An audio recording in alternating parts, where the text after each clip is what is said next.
we see the city for the movies of Roots or whatever. So naturally the mindset of them, look at what we get the crumbs if we do what Master tells us to do. So you had the Sambo and you had the Negro. The Sambo was the one who is the one who goes back and tell Master what's going on. The Negro was also the one who came back and went to the Master after came back and told everybody what went on.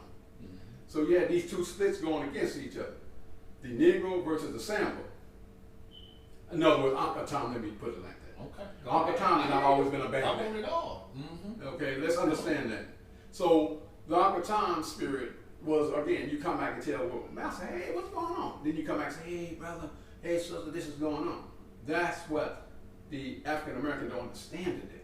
Okay. So now listen, when the older guys, you got to realize they came into a era of being humble, non-disrespectful. I've gotten this. I've got the crumb by listening because I don't have anything. Now, that's just a pinpoint to prevent you from being independent, to move out on your own. Because it's something that's unsettling to you, make you to be aggressive, talk loud, or whatever you're doing. So you're looking basically for someone, you got to realize the older people, quiet as kept, is basically winding up. He who controls images, controls minds. Confused as Confucius takes my eyes and verbalize. My intentions are pure, GMO improved. Pressure pit Michelle Obama approved. This altitude. With me is motivation, love, and gratitude. Tonight is not if I was your man, hypotheticals. Some just play their part, I don't know what position. They blackball me, baby, we're Bonnie and Clyde mission. Not to fight, he would never step in, he would never voice his opinion until the end. So I like to communicate. And people, when you're communicating, the tone comes into play with these people. They feel like you're being aggressive and you're not. I'm not being aggressive at all. I'm just speaking loud. You're just choosing one of your relatable races that you've been around. Yes, and depending on where you're at. but what sets the standards for aggressive? Come on. What sets the standard? I like that you're asking that question. What is the standard for aggressive now? And I'll tell you what. Just because he's sitting here, I'd like to ask, Mr. Washington, with you being a paralegal, dealing with the tone of how people speak, what they should say, when they should say it, how they should say it, help us understand. Like, people always say, hear no evil, see no evil, speak no evil. Is that possible? Like, how did you deal with that? Or can you help us out on this conversational piece? Oh, yeah. Well, I mean, for us to say, hear no evil, speak no evil, see no evil. Again, Michael Washington, Oklahoma Coalition Against People Abuse, where our motto is change your world, not mine. Your world will change around you. And you just heard what I just said. You can't go by what somebody think of you. Because if they said jump, how high? Crawl, how fast? They're always going to throw you off your modus operandi. Because if they throw you off, then you become a pawn, motivated and molded into the shape that they would want you to be in. Aggressiveness is necessary, Martina. You said nothing wrong. Because once you set your standard or principle, if it doesn't match the next person, they have to try and derail you now. Because once again, I'm trying to get you off of that and to follow my pattern of conduct. Now, you say aggressiveness and you think you talking loud, your father told you to do this. Sometimes you have to say, well, I said, you don't know how to do this if you don't. Because if you don't, they'll think it's all right to continue bashing. So in the sense in my doing law, I walk in, I'm aggressive as y'all see me, but I only get loud when necessary. Okay. You try to be calm, cool, and collected. But you want to be heard. You're going to be heard because if it takes that to do it, I'll throw a chair or whatever. Somebody, Okay. oh my God, look. Okay. So that's why you can't let others just tell you how to. So I got a question as a young black man.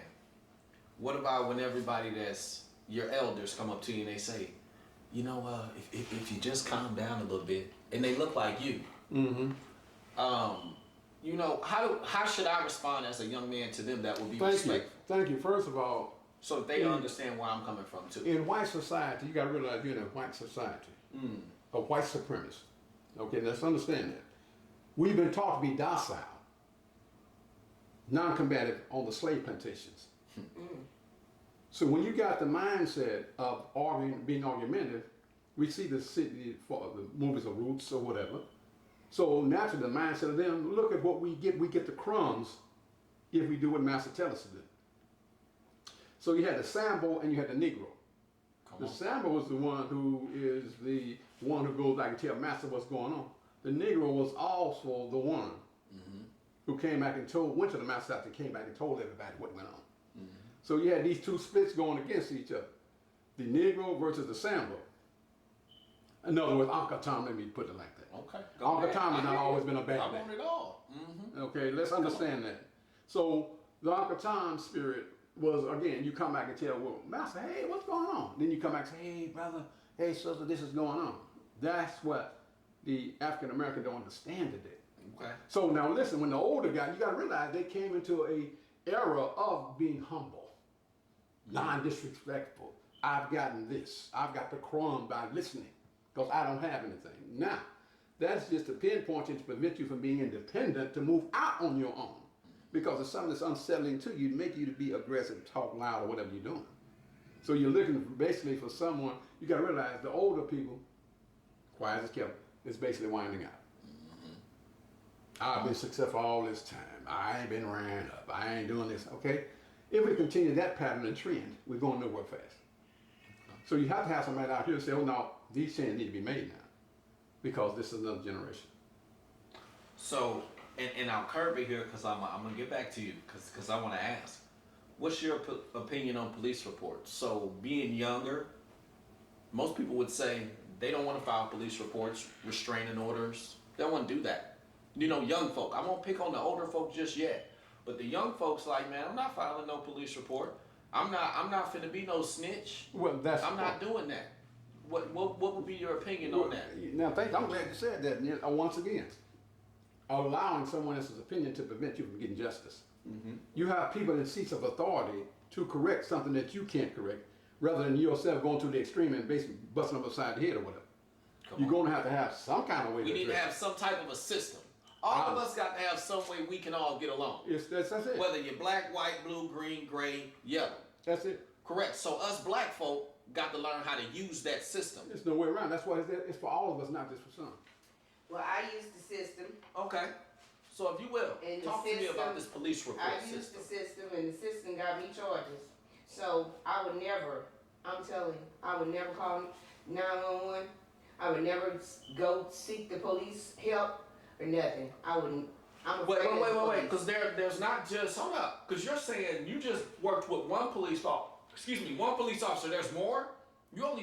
Did you work with more than one person at the police station? I only worked with one, and he was a nice guy, and he did his job. Okay. But Tell me about the system here in Lawton then. What would make you say that? I would never call the police again in my life. I'm telling Okay, you. go ahead. I So won't. if you'll break that down.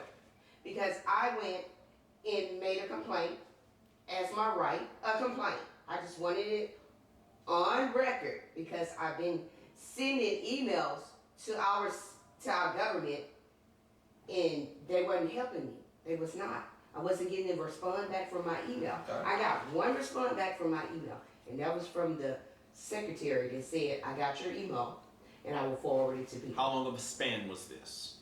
You can just give me that, please. When I emailed them about the altercations I've been having, it was about a 2-month span. I just kept emailing. And I know you're a daily emailer. Yes. So I guess the secretary seen, well, hey, nobody ain't answering her, but let her know that I got it. I got it. Okay. So if you got it, that means everybody else got it. Because you was in the same email. Haters had a hell of a late